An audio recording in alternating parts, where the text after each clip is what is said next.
तो यह प्रेम, यह दुनिया 4 दिन भी जीने लायक ना बचेगी। एक बात बताओ, एक 90 साल का बूढ़ा खाट पर लेटा है, यदि उस बूढ़े को घर में प्यार मिलता है, उस बूढ़े को घर में प्रेम मिलता है, तो वह बूढ़ा 90 साल का भगवान से हाथ उठा करके दुआ मांगता है कि हे मेरे परमात्मा, मुझे इतना अच्छा घर मिला, इतना अच्छा परिवार मिला, इतनी अच्छी समाज मिली, यहां प्रेम बहुत पाया मैंने अपने जीवन में। हे प्रभु, तेरे से विनती है कि कुछ दिनों का जीवन और दे दे, तो इस स्वर्ग सा जीवन में जीते जी सकूं। और एक बात और स्मरण में रखना, यदि प्रेम होता है तो 90 साल का बूढ़ा जीने की दुआ मांगता है, और घर में प्रेम ना हो तो 20 साल का जवान भी आत्महत्या करने के लिए तैयार हो जाया करता है। वह भी कहता है कि जीवन किस काम का, मुझे तो ऐसे जीवन को खत्म कर देना चाहिए, सुसाइड करने को तैयार है। ध्यान रखना, पैसों की वजह से लोग सुसाइड नहीं करते हैं, प्रेम के अभाव में लोग आत्महत्या करते हैं। नरक होता है वो घर जहां पर प्रेम नहीं होता है, बोलचाल नहीं होती है। प्रेम का व्यवहार मिल जाए तो आत्महत्या करने वाला भी आत्महत्या के विचार छोड़ दिया करता है। प्रेम होना चाहिए। प्राणियों के संबंधों को जोड़ने वाली, आंतरिक संबंधों को जोड़ने वाली कोई कड़ी है तो प्रेम हुआ करता है जीवन में। मान्यवर, हिंदू मान्यता कहती है, वैदिक मान्यता, कि हर घर के आंगन में एक तुलसी का पौधा होना चाहिए। हर घर के आंगन में एक तुलसी का पौधा जरूर होना चाहिए। तुलसी का पौधा देखकर लोग ये कह देते हैं किसी हिंदू का घर है। अब तो जमाना बदल गया, अब तो आंगन ही नहीं बचे हैं, अब तो फ्लैट में लगा है आदमी, एक के ऊपर एक, ना जमीन तेरी ना आसमान तेरा। ध्यान रख, अब तो आंगन दिखते ही नहीं है घरों में। दिखते हैं तो वहां पहले आंगन में पौधे होते थे तुलसी के, थोड़ा सा बैठने का स्थान होता था, अतिथि देवो भव लिखा रहता था, स्वागतम लिखा रहता था। आजकल तो मामला बिल्कुल गड़बड़ है। आज तो पहले लिखा रहता था अतिथि देवो भव, पहले लिखा रहता था स्वागतम। आज घरों में देखता हूं, मैं निकलता हूं तो वहां लिखा रहता है सावधान यहां कुत्ते रहते हैं। मैंने माथा फोड़ दिया कि लिखा क्या है, ना स्वागतम लिखा ना वेलकम लिखा, सावधान यहां कुत्ते रहते हैं। एक जगह तो लिखा कुत्तों से सावधान। अरे मैंने कहा आजकल पहचान ऐसी बन गई आदमी की। एक आदमी ने पूछा कि भाई साहब बताओ वो मिश्रा जी कहाँ रहते हैं? बोले कौन मिश्रा जी? हम नहीं जानते कौन मिश्रा जी यहाँ रहते हैं, फ्लैट बाजू में है। बोले वो मिश्रा जी कहाँ रहते हैं? बोले हमें नहीं मालूम। लेकिन जब उस आदमी ने पूछा जिसके घर में 4 कुत्ते हैं, अरे बोले वो तो बाजू में रहते हैं। तो आदमी की पहचान कुत्ते से हो गई है। ध्यान रखिए मान्यवर, विचार करना है आपको, जमाना बदल गया है। तुलसी का पौधा होता था पहले। मैं ये नहीं कहूंगा आपसे कि आज आप अपने घर जाओ और तुलसी का पौधा लगा लो। यदि मैं कहूंगा लगा लो तो मुसलमान नाराज हो जाएंगे कि ये तुलसी तो हिंदू है। जैन नहीं लगाएंगे, कहेंगे ये तो हिंदुओं की परंपरा है, ये हमारी परंपरा नहीं है। ईसाई नहीं लगाएंगे, सिख नहीं लगाएंगे। ध्यान रखना, मैं आपसे कह रहा हूं मत लगाओ, कोई दिक्कत नहीं। जिनके घरों में लगा है अच्छी बात है, नहीं लगा तुम्हारी मर्जी। ध्यान रख, मेरा कोई आग्रह नहीं है, लेकिन एक आग्रह तो मैं आपसे करूंगा, एक तो मैं आपसे निवेदन करूंगा, एक तो मैं आपसे अपेक्षा रखूंगा कि तुम्हारे घरों के दरवाजे में, आंगन में तुलसी का पौधा हो या ना हो, लेकिन ये पुलक सागर आपसे कहता है कि चाहे हिंदू हो, मुसलमान हो, सिख हो, जैन हो, पारसी हो, किसी भी मजहब का आदमी हो, अरे आपके घर में यदि तुलसी का पौधा नहीं है तो कोई बात नहीं, लेकिन आज मेरे प्रवचन के बाद यहां से जाना, और जो प्रवचन में नहीं आए वो टीवी से सुन रहे हैं, तुम्हारे घर में तुलसी का पौधा हो या ना हो, अरे प्रेम का एक पौधा हर आंगन में होना चाहिए। मुसलमान भी लगा सकता है, जैन भी लगा सकता है, हिंदू भी लगा सकता है। एक प्रेम का पौधा लगाओ। और प्रेम के पौधे में कहा जाता है कि तुलसी के पौधे में यदि जल ना चढ़ाओ तो तुलसी का पौधा सूख जाया करता है। और प्रेम के पौधे में समर्पण का जल चढ़ाओ, तुम्हारा जीवन आनंद में परिवर्तित हो जाए। समर्पण का थोड़ा सा समर्पण, थोड़ी सी समझदारी, नासमझियों से प्रेम के पौधे मुरझा जाया करते हैं। थोड़ी सी नासमझी के तो झगड़े हैं। समझदारी रखिए, घर में आनंद ही आनंद बरसेगा। मान्यवर विचार करना। मुसलमान इंतजार करता है कि ईद कब आएगी, कब गले मिलेंगे। हिंदू इंतजार करता है कि दिवाली आए तो हम गले मिलें, और जैन इंतजार करता है संवत्सरी आए, क्षमावाणी आए तो हम लोगों के गले मिलें। ध्यान रखिए मान्यवर, मैं आपसे कहता हूं, क्यों साल में एक दिन का इंतजार करते हो?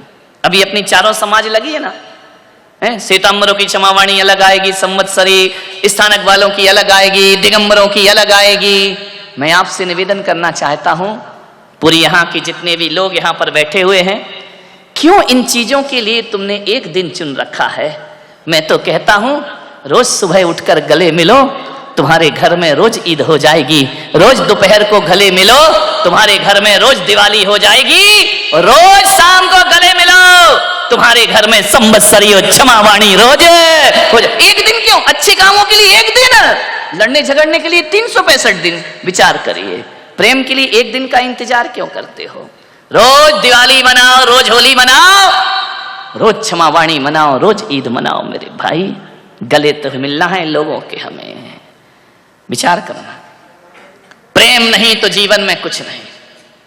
ये मैं ही नहीं कह रहा हूं, इतिहास को उठा के देखो, महापुरुषों ने भी कहा है। कबीर जैसा ज्ञानी कहता है कि पोथी पढ़ पढ़ जग मरा और पंडित भया न कोई, ढाई आखर प्रेम का पढ़े सो पंडित होय। रहीम कहते हैं, ध्यान रखना, रहीम जैसे कवि ने कहा है, रहीम जैसे संत पुरुष ने कहा है कि रहीमन धागा प्रेम का मत दीजो चटकाए, तोड़े से फिर ना जुड़े, जुड़े तो गांठ।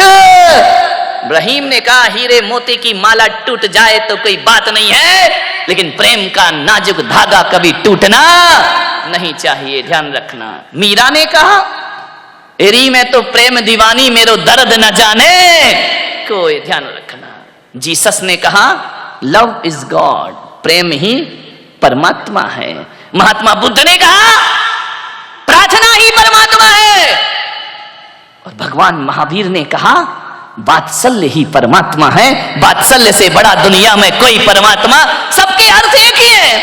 चाहे वात्सल्य बोलो, चाहे प्रेम बोलो, चाहे करुणा बोलो, चाहे प्रार्थना बोलो, चाहे मोहब्बत बोलो, अर्थ सबके एक ही हैं। ध्यान रखना। सबने शब्दों को थोड़ा अलग अलग चुना है, और मैं तो आपसे इतना ही निवेदन करता हूं कि जीवन में कुछ करो या ना करो, 3 महापुरुषों की शिक्षाएं मान लो, तुम्हारे घर को स्वर्ग बनने में ज्यादा देर नहीं लगेगी। 3 महापुरुष, भगवान महावीर, महात्मा बुद्ध और जीसस। ध्यान रखना, ये 3 महापुरुष, इन्होंने जो संदेश दिए हैं, जीसस ने कहा लव इज गॉड, ध्यान रखना। बुद्ध ने कहा प्रार्थना करो, महावीर ने कहा वात्सल्य भाव रखो। तीनों को यदि देखो, कभी चिंतन करना, विचार करना, हमारा परिवार, हमारा घर 3 लोगों से जुड़ करके चलता है।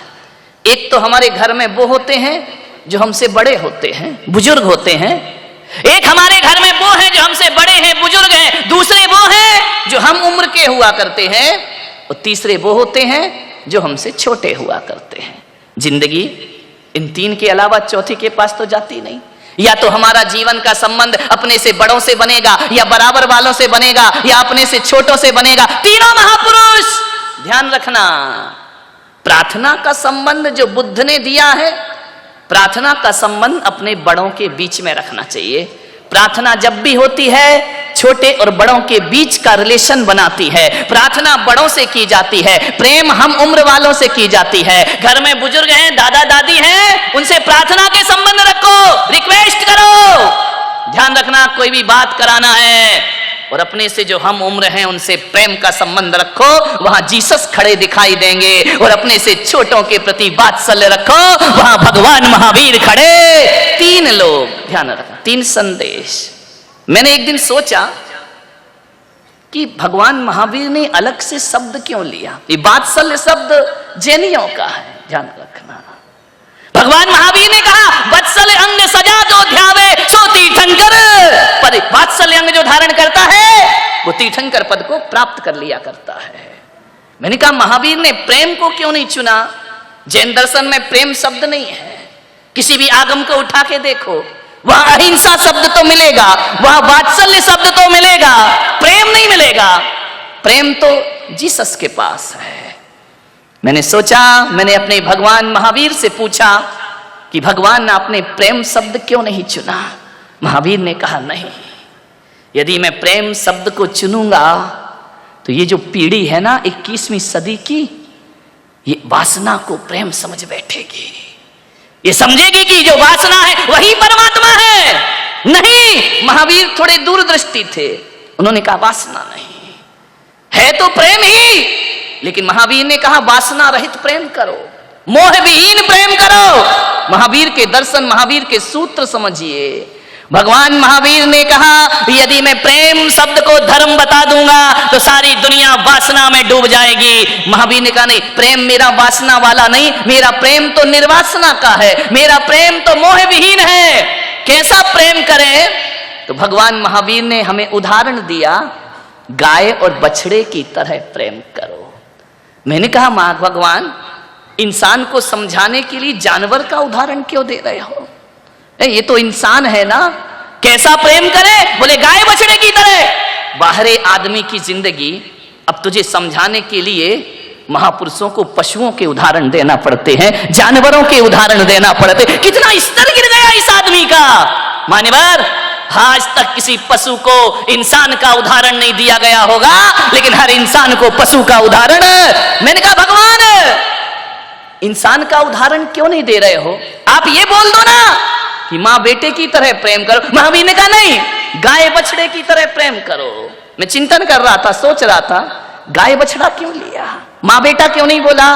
बोले इसलिए कि इंसान की मां भी यदि अपने बच्चे से प्यार करती है ना, अपने बच्चे को दूध पिलाती है, तो इतना तो अपने मन में रखती है कि आज मैं जिसे दूध पिला रही हूं, कल बुढ़ापे में ये मेरी लाठी बनेगा, ये बुढ़ापे का सहारा बनेगा, ये बुढ़ापे में मुझे पानी पे। इतना स्वार्थ तो इंसान की मां रखती है, ध्यान रखिए। लेकिन मेरे भाई, इंसान की मां ने बुढ़ापे का सहारा तो समझा, लेकिन किसी गाय ने अपने बछड़े को बुढ़ापे का सहारा नहीं समझा। कोई गाय अपने बछड़े को दूध इसलिए नहीं पिलाती कि बुढ़ापे में मुझे घास खिलाएगा, बुढ़ापे में मेरी व्यवस्था करेगा। इसलिए महावीर ने इंसान का उदाहरण उचित नहीं समझा। उन्होंने कहा इस आदमी को समझाने के लिए किसी जानवर का उदाहरण दिया जाना चाहिए। ये आदमी तो मरते दम तक अपनी बछड़े को छोड़ता नहीं है। गाय तो बछड़े को दूध पिलाती है, और जिस दिन बछड़ा खाने लायक हो जाता है, गाय अलग जीवन जीती है, बछड़ा अलग जीवन जीता। विचार करें कितना निस्वार्थ प्रेम है उस गाय का। मान्यवर, विचार करना है आपको, ऐसा प्रेम होना चाहिए। हम तो प्रेम के बदले कुछ चाहते हैं, हम तो प्रेम के बदले ये चाहते हैं कि हम प्रेम कर रहे हैं तो हमें ये मिलना चाहिए। एक सास सोचती है कि बहू से प्रेम करो तो बहू मुझे इज्जत दे, बहू मुझे अच्छे से रखे। ना मेरे भाई, ध्यान रखिए, एक बात याद रखना, प्रेम मांगने की चीज नहीं होती है। आज सब जगह यही झगड़े हैं। पति कहता है कि पत्नी मुझे प्रेम नहीं करती, और पत्नी कहती है कि पति मुझे प्रेम नहीं करता है। अब विचार मामला तो इतना गड़बड़ है, आप एक दूसरे से प्रेम की अपेक्षा रखते हैं। पति कहता पत्नी प्रेम करे, पत्नी कहती पति प्रेम करे। एक बात याद रखना, प्रेम मांगने से नहीं मिलता। ऐसा लगता है जब पति पत्नी से प्रेम मांगता है, पत्नी पति से प्रेम मांगती है, तो ऐसा लगता है जैसे दो भिखारी कटोरा लेके खड़े हों, तू मुझे दे दे और मैं तुझे दे दूं। नहीं मेरे भाई, भिखारियों से क्या मिलेगा भिखारी को, ध्यान रखना। मान्यवर, एक दूसरे से प्रेम की याचना मत करो। मैं पुलक सागर तो कहता हूं बड़े अनुभव के साथ कि प्रेम लुटाने, प्रेम मांगने से कभी नहीं मिलता है, प्रेम लुटाने से मिला करता है। जितना लुटाओगे उतना प्रेम लौट कर वापिस। जो जहां है ही नहीं वो कैसे देगा? पत्नी पति से प्रेम मांग रही, इसका मतलब उसके पास प्रेम नहीं है। और पति पत्नी से मांग रहा है तो इसका मतलब पति के पास भी, दोनों ही भिखारी हैं, ये क्या प्रेम देंगे? जो जहां है ही नहीं वहां मिल ही नहीं सकता है। मान्यवर, एक मुल्ला नसरुद्दीन था, वो पूना से ही चला पुणे की बात करो ना यार, अब बाहर वालों को कब तक लपेटेंगे। पूना से चला, उसका दिमाग हुआ कि मैं ताजमहल देख करके आऊं। दिमाग देखो, लोगों ने कहा देख तू संभल के जाना, आगरे में ताजमहल है। बोले अरे इतना मालूम नहीं है कि मुझे आगरे में ताजमहल है, सब आता है मुझे। बोले आता है तो जा, हम क्या करें। पहली बार गया था, पूना से चला, बंबई स्टेशन पे पहुंचा। बहुत पुराने जमाने की बात है, स्टेशन पर ट्रेन खड़ी हुई, किसी ने रेडियो ऑन किया, ये आकाशवाणी का आगरा केंद्र है। अब पढ़ा लिखा तो था नहीं, गंवारिया, क्या करे। उसने कहा रे आगरा आ गया, बीटी स्टेशन पे उतर गया। अब जैसे ही उतरा तो प्लेटफार्म से बाहर आया, उसने रिक्शे वाले को कहा, टैक्सी वाले को, कि भाई साहब मुझे ताजमहल तक छोड़ देना। बंबई वाले ने देखा ये क्या मामला है, बोले ताजमहल तक। हाँ, तो बंबई का वो टैक्सी वाला भी बड़ा होशियार था, उसने कहा यार चलो मुर्गा फंसा है। उसने बिठाया, पूरी गुलालबाड़ी और बुलेश्वर के चक्कर लगाए और ले जाके गेट भी ऑफ इंडिया पे छोड़ दिया। अरे बोले मुझे तो ताजमहल देखना है। बोले बस यहां से पतली गली है, वहां टैक्सी नहीं जा सकती, वहां मुड़ जा, बस 4 कदम चलेगा और ताजमहल आ जाएगा। उसने कहा ठीक है, पैसा दिया, गली में मुड़ा। कहते सुबह से शाम घूमा, मुंबई में कहां का ताजमहल रखा है। जिससे पूछे कि भाई साहब ताजमहल कहां है, वो कहे पागल है पागल। अरे तो बोले क्या करे, आगे बढ़ रहा था, इतने में मुल्ला को खट्टर काका मिल गए। अरे उसने कहा और काका तुम यहाँ कैसे। बोले मुल्ला तुम यहाँ कैसे। बोले यार सुबह से ताजमहल ढूंढ रहा हूं, अभी तक नहीं मिला है, तुम कैसे आए यहाँ पर। बोले पागल, तू ताजमहल ढूंढ रहा है, मैं 2 दिन से कुतुब मीनार ढूंढ रहा हूं।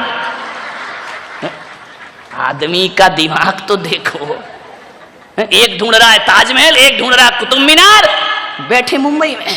ध्यान रखिए मान्यवर, जो जहां है वो वहां कभी प्राप्त, जो जहां है ही नहीं वो कैसे प्राप्त होगा। तुम दूसरों से प्यार मांगते हो, अरे किसी के पास प्यार नहीं है। प्यार का खजाना तो अपने पास हुआ करता है, जितना लुटाते जाओगे उतना प्यार लौट लौट करके वापिस आता जाएगा। प्यार। एक लड़का था, उसकी मम्मी ने एक चांटा मारा, बच्चा रोते रोते घर से भाग गया। और जैसे ही भागा एक खंडर के पास पहुंचा जंगल में, बच्चे ने आवाज लगाई कि कोई मुझे प्यार नहीं करता है। खंडर से आवाज टकराई, लौट कर आई, कोई मुझे प्यार नहीं करता है। बच्चे ने कहा आई हेट यू। खंडर से आवाज लौटी, आई हेट यू। अपनी ही आवाज लौट करके वापस आई।